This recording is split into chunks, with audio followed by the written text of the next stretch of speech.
পানিহাটি পৌরসভার 33 ও 34 নম্বর সংলগ্ন চিত্তরঞ্জন রোড দীর্ঘ প্রায় 15 বছরেরও বেশি সময় ধরে বেহাল অবস্থায় পড়ে রয়েছে এবং জানা গিয়েছে যে এই রাস্তা সংস্কারের দাবিতে দীর্ঘদিন ধরে বিক্ষোভ দেখিয়েছেন স্থানীয় বাসিন্দারা এবং জানা গিয়েছে যে দীর্ঘ প্রায় 2 কিলোমিটার রাস্তার বেশিরভাগ অংশই খানাখন্দে ভরা।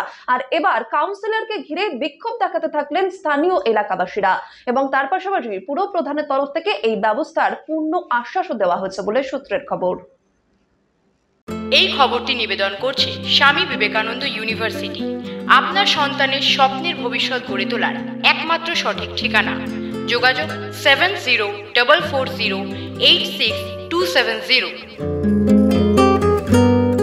পানিহাটি পৌরসভার 33 ও 34 নম্বর ওয়ার্ডের সংযোগকারী চিত্তরঞ্জন রোডের বেহাল অবস্থা। দীর্ঘ প্রায় 2 কিলোমিটার রাস্তার বেশিরভাগ অংশই খানাখন্দে ভর্তি। প্রতিনিয়তই চলছে ছোট বড় দুর্ঘটনা। দীর্ঘ প্রায় 15 বছরের বেশি সময় ধরে বেহাল এই রাস্তা সংস্কারের দাবি জানিয়ে আসছে স্থানীয় মানুষজন। তারপরেও রাস্তার এই বেহাল দশার হয়নি কোনো সংস্কার। রবিবার সকালে স্থানীয় মানুষজন রাস্তা অবরোধ করে বিক্ষোভ দেখান। আমাদের এই রাস্তার কোনো বিকল্প কোনো কিছু করেনি। যখনই রাস্তা সারানোর কাজ হয় ওপর দিয়ে একটু রাবিশ ঢেলে দেয়, দিয়ে একটু পিচ দিয়ে দেয়, বা যেদিন করে পরের দিন বৃষ্টি হলে রাস্তা আবার খারাপ হয়ে যায়। এই নিয়ে বিগত 15 থেকে 18 বছর এই রাস্তার এই পরিস্থিতি। রাস্তার নাম চিত্তরঞ্জন সিআর রোড। সামনে তো পুলিশের অফিস, কেউ এটার গুরুত্ব দেয় না।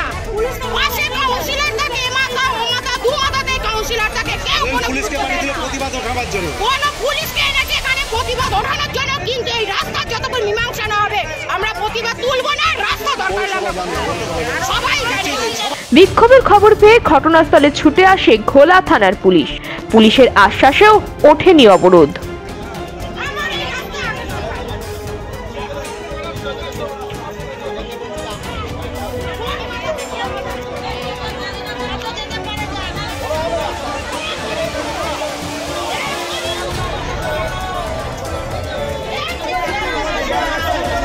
রাস্তার জমা জলেই সাঁতার কেটে প্রতিবাদ করলেন স্থানীয় এক বাসিন্দা।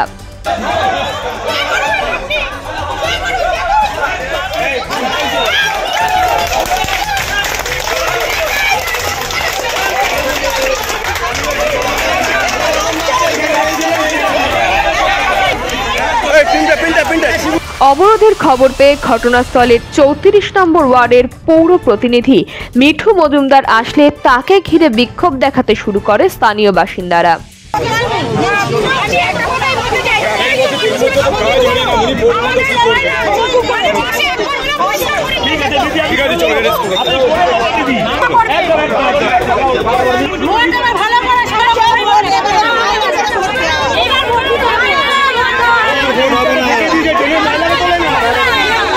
এ বিষয়ে স্থানীয় বাসিন্দাদের দাবি, পৌর নির্বাচনের পর আর এলাকায় দেখতে পাওয়া যায়নি পৌর প্রতিনিধিকে। ড্রিলিং যখন থেকে হয়েছে আজ পর্যন্ত পরিষ্কার হয়নি, পুজো আসলে খোয়া ফেলে দেয়, বাস হয়ে গেল। কাউন্সিলরের বিরুদ্ধে বলছিলেন কি হয়েছে? ভোটে পর আজকে দেখলাম আমি, প্রায় তো 5 বছর শেষ হতে চললো, বাস এই আজকে দেখে 3 বছর পেরিয়ে গেছে। হ্যাঁ আজকে দেখে। দীর্ঘ অবরোধের খবর পেয়ে ঘটনাস্থলে ছুটে আসে পানিহাটি পৌরসভার পৌর প্রধান সোমনাথ দেব। স্থানীয় মানুষজনের অভিযোগ শোনেন তিনি। তারপর থেকে এই ঘটনা আমরা বুঝতে পারছি যে রোলার দিয়ে করে দিল, জেসিবি দিয়ে করে দিল, শেষ কথা হলো জেসিবি দিয়ে পুরো বর্ষা হয়ে গেছে, এই মুহূর্তে বর্ষা আমরা শুরু হয়ে গেছে।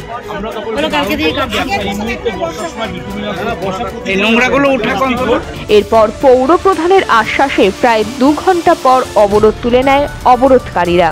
সিআর রোডের অ্যাকচুয়ালি সিআর রোডটা সত্যি রিপ্রাইভ হয়েছে, রাস্তাটা হয়নি। তার 2-3টে কারণ হচ্ছে। একটা হচ্ছে সিআর রোডের এখানে একটা ইএসআর তৈরি হয়েছে, যেটা গঙ্গা থেকে জল তুলে এখানে হবে 32 নম্বর ওয়ার্ডে ইএসআর। এই ইএসআর তৈরি হতে পাইপলাইন গেছে, সেই পাইপলাইন যতক্ষণ না বসছে সেই জন্য করা হয়নি, সেটা এখন রেডি হয়েছে। তারপরে সেকেন্ড থিং হচ্ছে সিআর রোড আমরা পিডব্লিউডিকে হ্যান্ড ওভার করেছি। পিডব্লিউডি সিআর রোডের দায়িত্ব দিয়েছে এবং তারা পিডব্লিউডি কাজ করবে পুরো একদম এফোর্ট রোডের মুখ থেকে, মানে গির্জার মুখ থেকে রাসমণি মোড়, আর এদিকে সুভাষ রোডের পুরোটা, আর ভম্বলা মোড় থেকে একদম খোলা কদমতলা। ওদের অলরেডি টেন্ডার হয়ে ওয়ার্ক অর্ডারও পেয়ে গেছে। ওরা কাজ শুরু করেছিল, কিন্তু যেহেতু এটা ম্যাস্টিক রোড হবে, ম্যাস্টিক রোড করতে গেলে এই বৃষ্টিটা পড়লে তাদের ম্যাস্টিক রোডের পক্ষে ক্ষতি হবে। যার জন্য আমি জাস্ট এইমাত্র কথা বললাম এক্সিকিউটিভ ইঞ্জিনিয়ার ভাস্কর মুখোপাধ্যায়ের সাথে। তিনি চেষ্টা করছেন যে বৃষ্টিটা যাতে বন্ধ হলেই সঙ্গে সঙ্গে কাজটা আমরা কমপ্লিট করতে পারি। ব্যুরো রিপোর্ট, নিউজ বর্তমান।